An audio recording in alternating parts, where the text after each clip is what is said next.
Барыңыздарга ысык салам, урматтуу теле көрүүчүлөр. Барыңыздар ойгондуңуздар деген үмүттөбүз. Ал эми Санат телеканалында Таңкы Кыргызстан программасы кызматыңыздарда мен Бактияр Асаналиев. Саламатсыздарбы?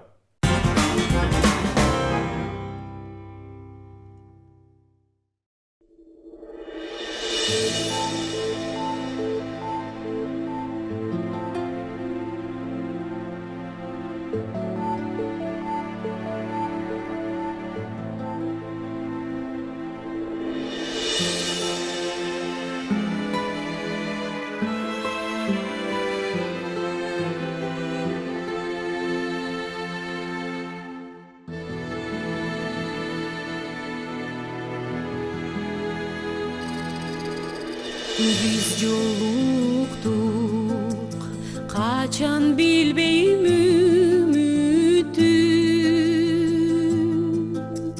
Жүрөк отун билеп алдың сен бүтүм. Бир гана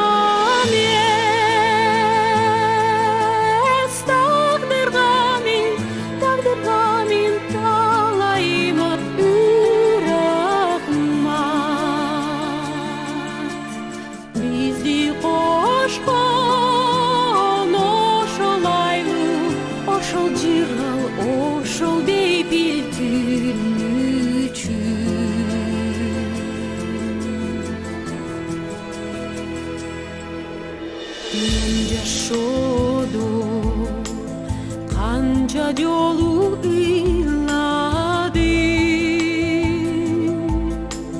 бакыт издеп өзүмдү өзүм кыйнадым.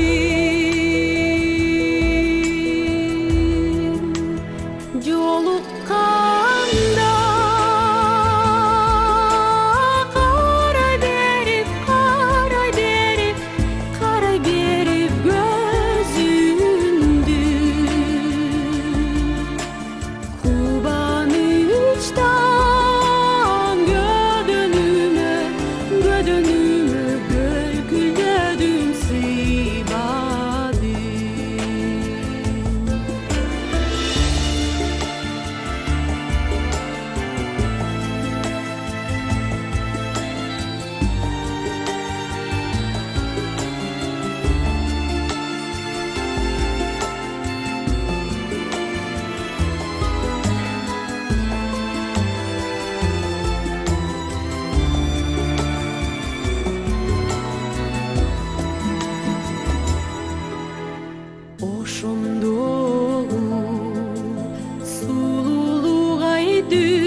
Урматтуу теле көрүүчүлөр, Санат телеканалына Таңкы Кыргызстан программасы биздин алгачкы коногубуз кыргыз журналистикасында өтө өзгөчө орду бар, көптөгөн ийгиликтерге жетишкен. Ушул таңкы программалардын, бизге окшогон таңкы программаларды алгачкылардан болуп ачкан негиздөөчүлөрүнүн бири Олжобай Токтосунов. Саламатсызбы? Саламатчылык. Кош келдиңиз агай. Рахмат. Кандай келип алдыңыз? Нормалдуу десем болот. Жакшы. Айтсаңыз, Жаңарды көрүп анан эметип атам да, жакшы экен баштап атышыптыр деп. чоң рахмат. Айтсаңыз, сиздин таңыңыз кандай башталат? Эми деген таң деген бул мен мисалы үчүн ар бир адамдын эле таңы бирдей башталат десе ишенбейм да. Ар бир таңдын, ар бир жашоонун ар бир күнү өзгөчө дегендей ар бир таң ар башка да. Эми жаш илгерилеген сайын албетте эрте туруп баштайсың. Андан сырткары мен кийинки убакта ушундай адат кылып келатам, эртең менен эрте иш жакшы бүтөөрүн билем да. Эгер бирденке жазыш керек болсо, бир маселелер болуп калса дегендей эрте туруп, эртерээк бүтүргөнгө аракет кылам. Түшүнүктүү азаматсыз, ийгилик каалайбыз. Азыркы убакта негизи көпчүлүк мындай улуу муундагы журналистикалар журналисттер айтып калат да, Кыргызстанда журналистиканын акыбалы өтө оорлоп кетти депчи. Бул сөздүн канчалык деңгээлде чындыгы бар деп ойлойсуз? Мен ушуну бир тарыхый маселе менен баштагым келет. Бактияр, мына кийинки убакта жаштар эмне болуп баратат? Эгер ушул жаштардын колуна биздин бийлик тийсе, биздин мамлекет тийсе, анда биздин мамлекетибиздин келечеги эмне болот деген жазуу болгон экен да. Көрсө качан болуптур дебейсиңби? Көрсө 2500 жыл мурун Рим империяларынын учурунда болуптур да. Демек баягы улуу муундар кичүү муундарга дайыма нааразы болгон. Биздин учурубузда да ошондой нерселер көп айтылган. Бул жаштар кайда баратат, эмне болуп кетти дегенчи. Анан ал эми мен мындай дейм, кээде кичине изилдөөлөргө аракеттенип мен өзүмдүн баягы телевиденияда, журналистикада басып өткөн жолумду кичине жазгым келип, баштагым келип жүрөт. Анан ошондо айтайын деп атам да, журналистика тарыхый шартка жараша гана өнүгүп отурат. Советтер Союзу 90-жылы кулап, Кыргызстан эгемендүүлүктү алып, жаңы там-таң турган баладай баштагандан кийин журналистика да ошондой акыбалга туш келди. Журналистиканы коом өнүктүрөт дегенге макулмун да. Анан мына кыскартып айтканда мен такыр эле журналистика болбой калды дегенге каршымын. Журналистика өсүп өнүгүп атат, эми албетте маселелери бар. Биринчи кезекте техникалык, технологиялык жактан өсүп өнүктү. Биздин учурубузда түшкө кирбеген маселелер келди, себеби дегенде компьютер, интернеттин келиши менен таңкы деген эмне? Таңкыда көбүрөөк кызыктуу маалымат бериш керек. Азыр мына сенин жаныңда да телефон бар, аны баса коесуң, деп туруп Google'дан 2 миллион жооп келди деп туруп кызыктуу маалыматтар оңой топтолот. Биз ал кезде китепканадан, башкадан топ дегендей кылчубуз.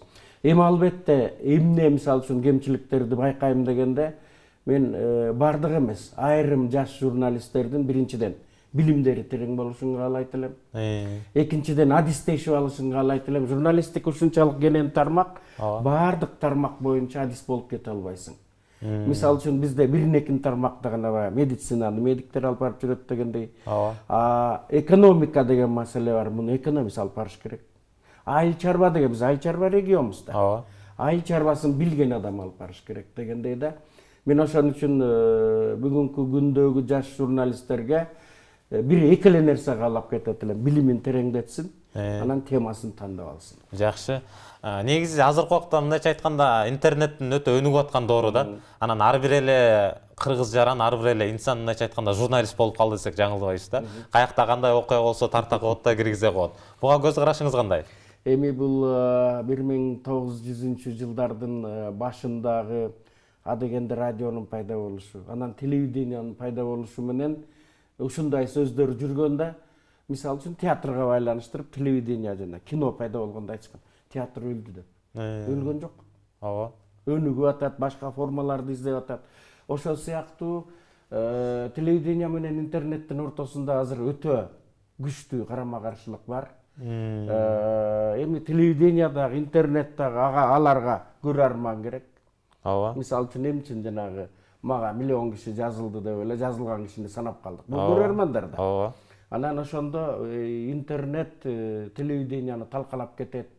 Жарандык журналистика гана болот дегендерге мен таптакыр каршымын. Анткени интернет телевидениянын таратуунун гана жолу болуп калат. Анан экинчиси, көрө койгондорду сала коюп атабыз. Бул маалымат жөнөтүүнүн мыкты жагына гана айланды. Мисалы, бир жерде өрт чыга калса, бат жеткирүү. бир жерде мына болуп атса, сен телефонуң менен тартасың, я менден жакшыраак билесиң, канча секундтан кийин жөнөтүп жибере аласың. 5-10 секунд. 5-10 секундта. То есть мындайча айтканда, маалыматты тез жеткирүү. Ал эми телевидение деген программа даярдашы керек. Теманы алып, ошо теманы казып, изилдеп, аны жарандык журналистика жасабайт. Аны сага окшогон профессионалдар гана жасайт иликтеп. Бул эмне экен? Тигинден интервью алып, мындан интервью алып, маселенин ачык бышыгына жетип, анан элге жарыялайсың. Эл баары бир ошону көрөт. Интернет, мисалы үчүн жана студияларга кыйын болуп калат. Барып өзүн берип жибер. Андан көрө мен азыр жаш журналисттерди окутам да, анан аларга айтам, интернет журналистикага жакын болгула, ошол жакта өнүктүргүлө. Жөн эле тарта коюп салып эмес, жазап туруп анан өзүңөр керек болсо телевидениясын ичинен ачып алгыла дейм. Анткени технология менен техниканын өнүгүшү мына Кыргызстанда азыр эле көрүнүп атат. Канчалаган сайт деп аталып пайда болуп, алар телевидение жасагылары келип жүрүшпөйбү? Ооба. Бара-бара ошолор ээлейт. Аларга жаңы күчтөр келет, бир топтор көрүп атат. Бул жанагы маалыматты жиберүүнүн, программа жиберүүнүн гана формасы өзгөрөт. Телевидение кандай даярдалса, журналистика кандай керек болсо, керек бойдон калат. Түшүнүктүү. Негизи мындайча айтканда өзүмдүн окутуу курсум бар деп калбадыңызбы? Жогорку окуу жайларды алсак, көбүнчө убактыларын алар мындайча айтканда теорияга коротот да. Сурооңду түшүнүп турам да. Сурооңду түшүнүп турам. Анан сиздикин окутуу курсуңузду байкап чыксак, мына практикага багытталган экен да.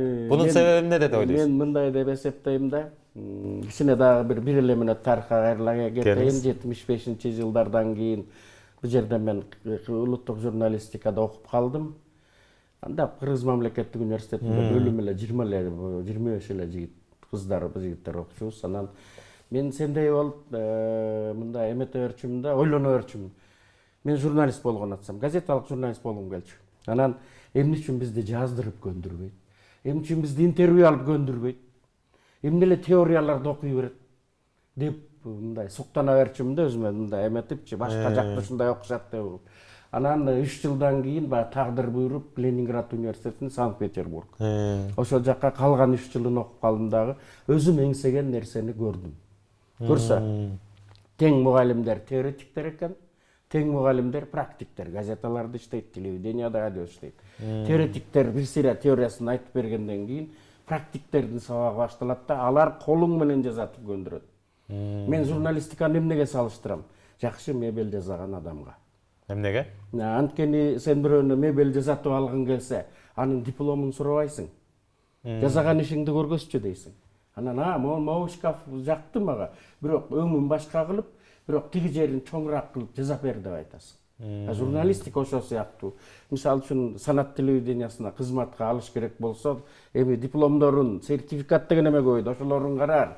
Бирок биринчи кезекте эфир алып барчы дейт. Эфир алып барганыңды көрөт, экинчиден сюжет жасай турган болсоң, сюжетиңди жаза дейт да. Ошон үчүн бизде мына мисалы үчүн азыр рынок заманында бардык эле жерде факультет ачылды. Кызыккандар көп. Акча кызыкчылыгы бар. Ооба. Дегенде төлөп окушат. Бирок мен бардык университеттердеги бир кемчиликти байкайм. Кыргызстандагы практикага өтө аз көңүл бурушат. Өткөндө бир окуу жайдыкын канча бүтөт силерден десем 25 дейт. Канчасы ушул кесип боюнча иштейт десем, жооп бербей коюшту. Биз журналисттер оңойло билебиз да, башка жолдор менен болсо да. 25тин 2,5 иштейт экен. Эмне үчүн жарымы? Экинчиси, үчүнчүсү оператор болуп кирип алыптыр. Журналистика эмес. Ошондо эгер 25тин 2,5 болсо, бул кандай? Жыйынтык жок деген сөз да. Жыйынтык жок деген сөз. Демек, бүгүнкү күндө окуу жайларда практиканы күчөтүү деген өтө чоң маселе бар. Ошонун негизинде мына өзүң окшогон жаш журналисттер иштеп кеткилери келет. Өзгөчө телевидение тармагынан. Эгер эфир алып бара албаса, сюжет жасай албаса, аны ким деген эме кызмат калат? Мына суроо. Менин дипломум кыпкызыл деп көтөрүп келсин, жалаң беш шагырап турат деп. Ырас жакшы экен деп койду. Болду. Демек бүгүнкү күндө журналисттерди тарбиялоодо практикалык жактан тарбиялоо аксап атканын билип атабыз. Ошон үчүн жанагы мектептер көбөйүп атат. Менде да кичине кээ бирөөнө окшоп уюштуруу жөндөмдүүлүгүм төмөн экен, бирок колуман келишинче окутуп атасыз. эфир алып барып окутам. Мына таңкы программа, ток-шоу программа, түз эфирдеги маек. Кантип алып барыш, эмнеге көңүл буруш керек? Актёрдук чеберчилик болуш керек, интеллектуалдык деңгээл болуш керек. Өтө оор кырдаалдан чыгып кетүү болуш керек деп мен практикалык сабак берем. Анан эми мен өтө көп бүтпөсө дагы бир топтору бүгүнкү күндө мен айта алам, ошол башка эле факультетти бүткөн уландар, кыздар ошо журналистикада эмгектенип кетишти. Теле алып баруучулукка чейин жетишти, алып барып жүрүшөт. Жакшы. Негизи көптөгөн түз эфирлерди, көптөгөн сюжеттерди, көптөгөн жаңылыктарды жасап каласыз. Анан бир өзгөчөрөөк суроо бергим келип атат. Улуу залкар жазуучубуз Чыңгыз Айтматов жөнүндө көптөгөн материалдарды жасагансыз да. Жаңылбасам, көзү өткөндө ал инсандын 3 күн, 4 күн түз эфирде болгонсуз, Анан суроо ал инсан жөнүндө мындай атайын изилдеп эметчиңиз беле, карачыңыз беле, же мындай чыгармалары жагып эле ошонун айынан материал жасаңыз келчү эле, же чын эле улуу инсандыгын баалап материал жасаңыз келчү эле деген суроо туулуп атат да. Мындай деген сөз бар эмеспи? Кыргызды кантип дүйнөгө таанып алабыз дегенде 2-3 нерсе деп айтып жүрөбүз. Биринчи берметибиз болгон ысык көл аркылуу. Ооба. Экинчи океандай чалкаган биздин Манас эпосу аркылуу, үчүнчү Чыңгыз Айтматов аркылуу. Анткени планетадагы окурман журтка ушуну баса келгилейин. Эми баары окуду десек, баары эле окуп отурбайт. Окурман журтка белгилүү болгон Советтер Союзундагы башка майдан уттан чыккан аз сандагы гана жазуучулар болгондагы ошонун бири Чыңгыз Айтматов болгон. Мен журналистика факультетине киргенден баштап, ага киргенге чейин эле анын чыгармаларына кызыгып, түшүнүп түшүнбөй окуп, кайра окуп, кызыгып, суктанып жүрчүмүн да. Анан журналист болгондон кийин 1-2 жолу көрдүм, атайы бар учураштым. Эми аны менен көп киши учурашат экен, байкабай деле калат дегендей. Анан баягы замана программасында иштеп жүргөн учурда бизди кечки эфирлерге да алып кетишчү. Түз эфир алып барасың, аны муну дегендей кылыпчы. Анан ошенткен учурда бир күнү чакырышты жетекчилер. Анан бардым. Айтты, эртең кечинде программага даярдан деп койду да кетип калды чоң. Анан орун басарынан, секретарь кыздан сурады, эмне программа? Мен кайдан билем деп кутулушту. Эртеси программага 1-3 саат калганда айтышты, Чыңгыз Айтматов келет түз эфирге дегенде. Анан шок болдуңуз. Аябай шок болгон состоянияга жеткенсип кеттим, бирок темасы кандай болот? Темасы дейт элчилик. Мен деген элчилик эмес, жазуучу катары сүйлөшкүм келет десе, сен чечпейсиң аны, элчилик катары сүйлөш деди. Анан 40 мүнөт түз эфир элчилик жөнүндө сүйлөштүк, ал биздин Кыргызстандын элчиси болуп жүрдү да. Анан ошол жерден сүйлөшүп аткан менен анан болбой эле 3-4 суроону чыгармаларына берип салдым. Анан ошондон кийин биринчи жолу баамдадым да бул адамдын эмне деген тереңдиги бар экендигин. Шашпай сүйлөйт экен. Шашпай отуруп анан баамдайт экен. Кандай суроо бере аласың? Эмне кыласың дегенде баамдап отурат экен. Анан суроолорго жооп берип атканда аябай шашпай кылдат деп, канча мүнөт болсо ошончо мүнөт кылгыла деп койду. Бирок алар кеткенден кийин айтты, Олжобай, планда кандай болсо андан 1 мүнөттү ашырба деп койду. Чыңгыз Төрөкулов. Анан чын эле планда канча болсо ошондон 1 мүнөт ашырбай анан түрдүк. Анан экинчиси заманага түз эфирге келди. Ошондо да алып барды. Анда уже чыгармачылык. Көп кинодо жүргөндөр келди. Анан ошондо дагы бир топ өзүм каалаган суроолорду бере алдым да. Чыгармачылык деген кандай ал үчүн? Көпчүлүк кыргыздар тилекке каршы сиздин чыгармаңызды окубай аткандыгын кандай карайсыз дегенге чейин берди. Анан мен сизди Жамиля атыңызды чыгарды. Бирок ал эмес, мага берки чыгармаңыз жагат. Ошонун жазылыш тарыхын айтып бериңизчи десем. Кайра менден эмне үчүн сага ал жагат деди. Ошо момдай болгон үчүн жагат дегенден кийин анан айсы программа бүткөндөн кийин сүйлөшүп отуруп калдык. Анан ошондо мага берген баасы ушундай болду да, бир эле сурады. Мындай шашпай эле. Олжобай деди. Кайсы окуу жайды бүттүң эле деди. Анан мен айттым, Ленинград деген шаар бар. Ошондо университети бар. Анан ошонун журналистика факультетин бүтүрүп келдим эле десем, мындай карады менен. Эки эле сөз айттым. Мага берген баасы болду. Көрүнүп турат деп койду. Бүттү. Демек бул мыкты деген сөз. Себеби андан кимдер гана интервью алган эмес. Себеби кимдер эмне деген гана суроолорду берген эмес. Анан үчүнчүдөн мен мынтип айткым келет да телекөрүүчүлөргө дайым айтып да жүрөм. Биз Чыңгыз Төрөкулович биздин улуу жазуучубуздун жашоо турмушун көп изилдебейбиз, иликтеп. Анын сүйгөндөрүн иликтебейбиз. Анан чыгармаларын көп окуй атабыз. Анан мындай деп айттым анан. Азыркы бизге кыргыздарга таарынбаңыз, сизди аз окуйбуз. Бир 250-300 жыл өтөт. Сиздин чыгармаларыңыз ушундай бир бум болуп окулат. 250 жыл мурун ушундай чыгарма жазган экен дейт. Ушул сөздү көп айтасыз. Азыр таарынбаңыз бизге де. Себеби бул Достоевскийге окшоп терең философиялык кылып жазат. Түшүнүш анча-мынча даярдыгы жок адамга кыйыныраак мунуку. Ал сырткы жанагы айткан окуясы менен негизи айтайын деген ой деле дал келип калбайт а кишиники. Менин баамымда да аны түшүнүп окуш керек. Чүкө эмнени айткысы келип атат. Бирок баары бир орустар увлекательно деп коет. Мындай кызыгып окутуудай эле кылып жазат. Анан менден сурашат. Анан ошол сен айткандай айтыш болуп калды. Акыркыда жолу мен жолуккам. Манас Түрк университетине жолугушуу болуп атат. Барып сүйлөш программаларыңа десем. Сиздин 80 жылдыгыңыз болуп атат. 10 программа тарталы жалаң чыгармачылык жөнүндө макул. Азыр Адабият институтунда директор болуп жүргөн Чыкен Изил деген библиограф деп да коебуз. Академик Абдулжажан Акматалиев бар. Акматалиевди тап, ал мени таап берет деди. 15-июндан кийин деген. Тилекке каршы 10-июнда жерге коюлду. Анан ошол коюлуп атканда мен 4 күн замана программасын алып барып, ошону билген адамдар жөнүндө, анан башкалар жөнүндө эфир алып бардым. Анан Айтматов жөнүндө маалыматтардын баарын. Мисалы Курт Воннегут деген Американын өтө атактуу жазуучусу болгон. Чике сыяктуу мындай терең жазган жазуучу. Ошол бир жаңы жылда 2 саат тиги Москвада, тиги Нью-Йоркто туруп алып телефон менен сүйлөшкөн. 2 саат. Андан сырткары Испанияга барганда, жолукканда Испандын баягы билимдүү жаштарына жолугат да. Жаштарынын билими өтө терең экендигине суктанган.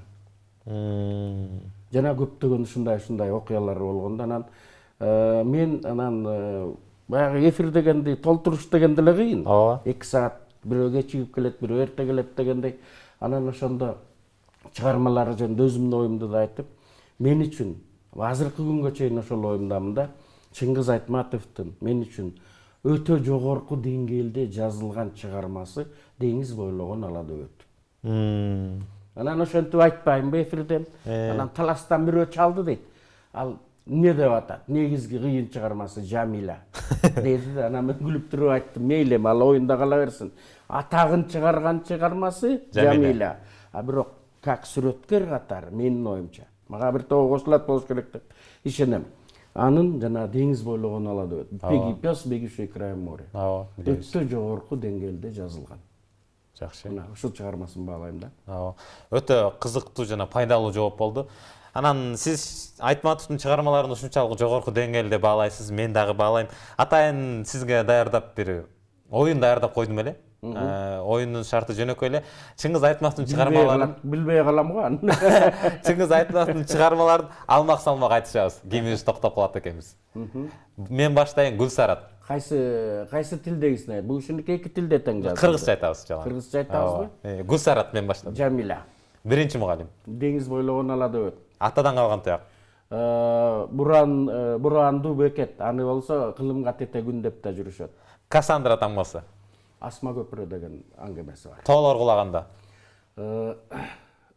Кассандранын тамгасын айтып салдың, эч ким билбеген Бахьяна деген роман. Газетчи Дизя. Акжан. Аңгемелерин өтүп кеттик. Бет-бет. Бетме-бет менен катар чыккан Гүлсараттын башкача аты бар, билесиңби? Гүлсаратты айттым биринчи. Жок, Гүлсараттын башкача аты бар деп ошон үчүн сурап атпаймынбы? Жок. Аны айтчы. Саманчынын жолу. Саманчынын жолу. Утулдум агай. Ал бөлөк нерсени айтып салдым. Андан сырткары мен ушул жерден бирденкени кошумчалап айткым келет. Мен да билимдүүлөргө да айтам. Мен азыр сизди утуп алам. Сиз азыр мен сурайм, сиз баарын, сиз Айтматовдун баарын окудуңуз беле дейм. Анан баарын окугам дешет да. Анан айтам, мен сиз окубаган бир чыгармасын билем десем, айтчы дейт. Анда ушул жерден айтыңызчы, Бахияна романын окудуңуз беле десем, ошондой романы барбы дейт. Анда Айтматовдун карап көрүңүз да десем, экөө айтты. Мен үйгө барып окуйн анда деп. Жакшы азаматсыз. Кыргыздар билбеген Бахияна деген ошол. Көп Ооба. билет, бирок аз окуган романы ошол. Жакшы, келип бергениңиз үчүн чоң рахмат билдиребиз. Чыгармачылык ийгилик каалайбыз. Силерге дагы ошо ийгилик каалайм, анткени деген мен өзүм да таңкы программада иштегем. Бул эмне деген азаптуу жумуш экендигин билем. Азап экенине карабай, элге алынып, элге жагып, конкуренциянын жана атаандаштыктын учурунда иштеп атасыздар. Канчалаган таңкы каналдар бар. Көрүүчүлөрдү көп өзүңөргө каратып алгыла деп тилек кылмакчымын. Чоң рахмат. Урматтуу теле көрүүчүлөр, эскерте кетчү нерсе, бүгүн бизде конокто белгилүү журналист, көптөгөн мыкты материалдарды жасаган Олжобай Токтосунов болду. Ал эми биз алдыдагы рубрикага көңүл бурсак, андан кийин долбоорубузду улантмакчыбыз.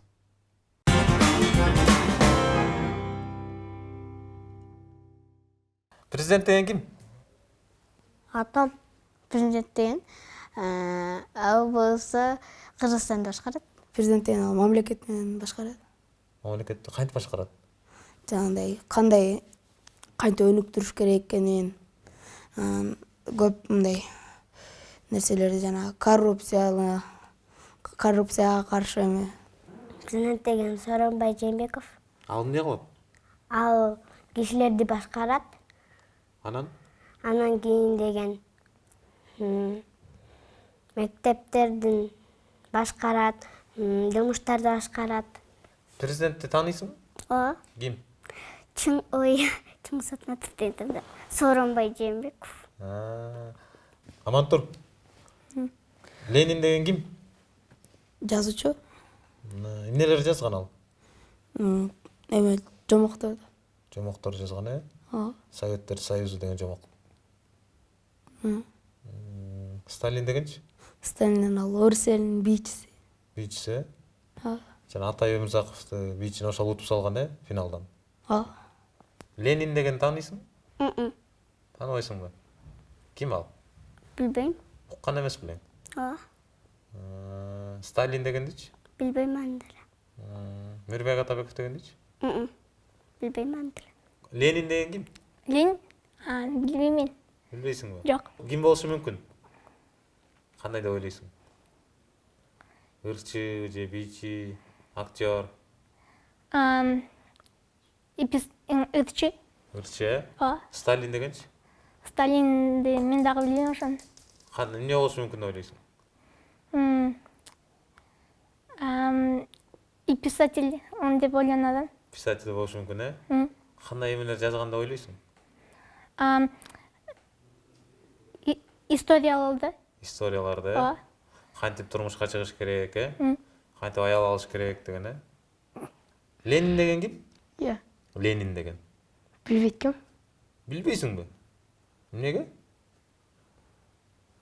Орустардын ырчысы болуш керек. Мектеп деген эмне? Мектеп деген мектепке киргенде окуп, адептүү болуп, Ремонтко акча чогултуп, э? Канча сом чогултасың ремонтко? ремонтко 1000 сом. Эмнети чөнөңдө томпойт турган? Телефон. Безукага окуосуң? Койлу. Койлу. Эмнеде койлу? Автопилотко окугам. Автопилот коюп койдуң беле? Ал эмне автопилот деген? Анга коюп койсоң самолетточу эч ким чалса билинбейт ушундай неме да. Ремонтко деп акча чогултабы мектептин? Ооба. Канча сомдон чогултат? Мен гимназия мектепте окуйм. Анан 2001 сом алат.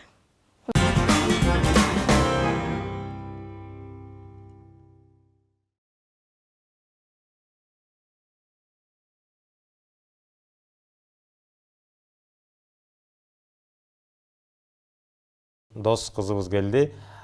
Исаева Милана, саламатсызбы? Кош келдиңиз. Кандай келип алдыңыз? Маегибизди баштаардан мурда сиздин аткарууңуздагы бир чыгарма менен баштасак кандай дейсиз? Болот. Келиңиз. Бул чыгарма Secret Garden деп аталат. Secret Garden.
Милана, айтсаңыз, эмне себеп болду бул скрипка ойноого, эмне түрткү болду дегендей? Мен кичинекей кезимде кино көрүп аткан болчумун ата энем менен. Ошондо мен кичинекей баланы көргөм, скрипка ойноп атканын. Ошондо аябай кызыгып кеткен. Ошон үчүн 6 жашымдан бери скрипка ойноп жүрөм. Жакшы. Азаматсыз, негизи азыркы убакта Кыргызстанда скрипачтардын саны саналуу эле болсо керек. Туура, ошондой эле болот. Анткени скрипачтар азыр аябай аз. Биздин училищебизге аябай керек болуп атат скрипачтар. Ошо. Бунун себеби эмне дейсиз? Эмне деп ойлойсуз мындай скрипачтардын аз болуп жаткандыгы Кыргызстанда? Анткени бул скрипка аябай оор инструмент дейм. Үйрөнүүгө аябай оор. Түшүнүктүү, жакшы. Оор. Негизи азыркы убакта Кыргызстанда кимдерден сабак алып келесиз дегенде, кайсы скрипачтардан же кайсы мугалимдерден? Азыр мен Кристина Вячеславовна деген мугалимден сабак алам. Жакшы. Аябай жакшы мугалим. Жакшы. Келиңиз дагы бир кыргыз музыкасында, кыргыз музыкалык искусствосунда бир орду бар музыкалардан, мындайча айтканда эски музыкалар деп коебузбу? Ошондон бирди укпайлыбы сиздин аткарууңузда? Болот. Жамиля Муратова деген менин мугалимим болот. Ошо эжем анын Каккайын деген ыры бар. Ошону ойноп берейин. Урматтуу теле көрүүчүлөр, Исаева Милана сиздер үчүн Ак кайын чыгармасы кабыл алып коюңуздар.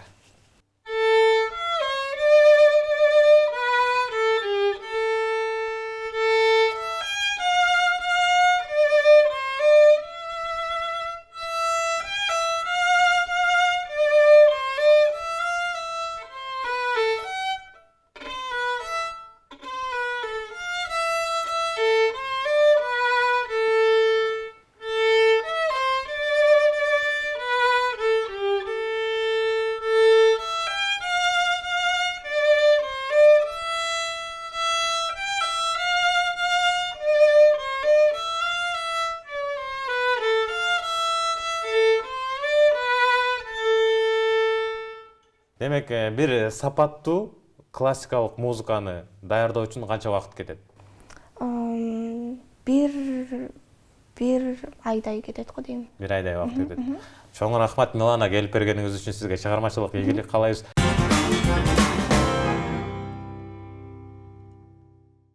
Урматтуу теле көрүүчүлөр, сүйүктүү шаарыбыз болгон Бишкекте кайсыл дүкөндөрдүн биринде арзан кийинсе болот деген суроого жооп издеп көрдүк. Албетте ал суроого жооп таптык. Улетные цены дүкөнүнө келдик. Ал жактан балдардын кийимдери жөнүндө сиздер үчүн атайын маалыматтарды бермекчибиз. Кийинки репортажга көңүл бурсак.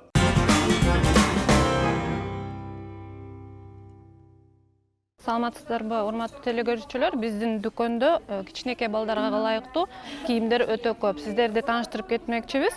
Бизде 4 мезгилге ылайыктуу кийимдер бар. Себеби мындай чермейлер 250 сомдон турат. Бизде бул баа акыркы эмес, бизде азыр акция өтүп жатат. Эркек балдарга, кичинекей балдарга ветровкалар бар. Булар 300 сомдон, арзандатуу менен 240 сом гана болот.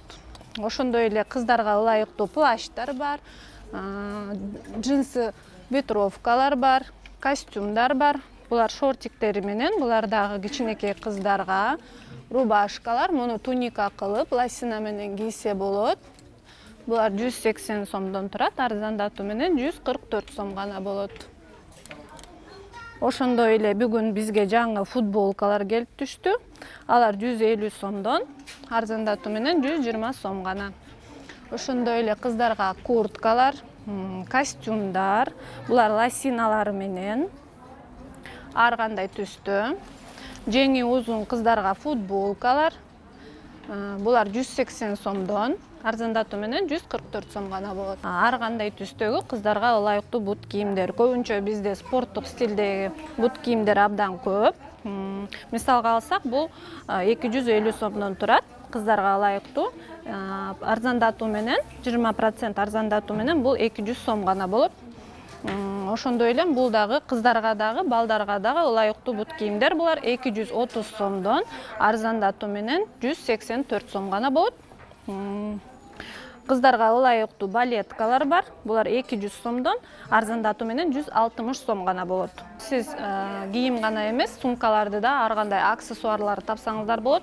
Бул рюкзактар кичинекей биздин бөбөктөргө арналган. Булар 150 сомдон турат, 20% арзандатуу менен 120 сом гана болот. Мындан чоңурактары бул бала бакчадагы балдарга ылайыктуу, булар дагы 150 сомдон турат, арзандатуу менен 120 сом гана болот. Андан тышкары бизде мектепке ылайыктуу дагы сумкалар бар. Дене тарбия сабагына ылайыктуу сумкалар, булар рюкзактар. Булар 300 сомдон турат, арзандатуу менен 240 сом гана болот.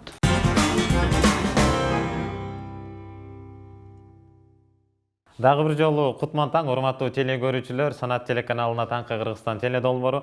Азыркы Махабат айым айткандай эле Махабат айым жалпы балдардын кийимдери менен бизди тааныштырып өттү. Ал эми биз сиздер үчүн атайын эксперимент жасап жатабыз. Мына менин жанымда Аделия деген сонун татынакай кыз турат. Ушул Аделиянын кийими канча сом турат, ошону изилдеп чыкмакчыбыз. Бул 180 сом, бул 130 сом, бул 150 сом, тиги 230 сом, бардыгын кошкондо 710 сом болду. Урматтуу телегөрүүчүлөр, айта кетчү нерсе, Улетный цены дүкөнүндө азыркы убакта 1-июнга чейин арзандатуулар болуп жатат 20%. Демек 730 сом 20% арзандатсак 568 сом болот. Мындайча айтканда 600 сомго сонун кийимдерди алып кетсеңиздер болот.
Урматтуу теле көрүүчүлөр, Таңкы Кыргызстан теле долбоору ушуну менен соңуна келип жетти. Сиздерге берген кеңештерибиз, сиздерге болгон маектерибиз жакты деген үмүттөбүз. Кийинки теле берүүлөрдөн көрүшкөнчө аман туруңуздар.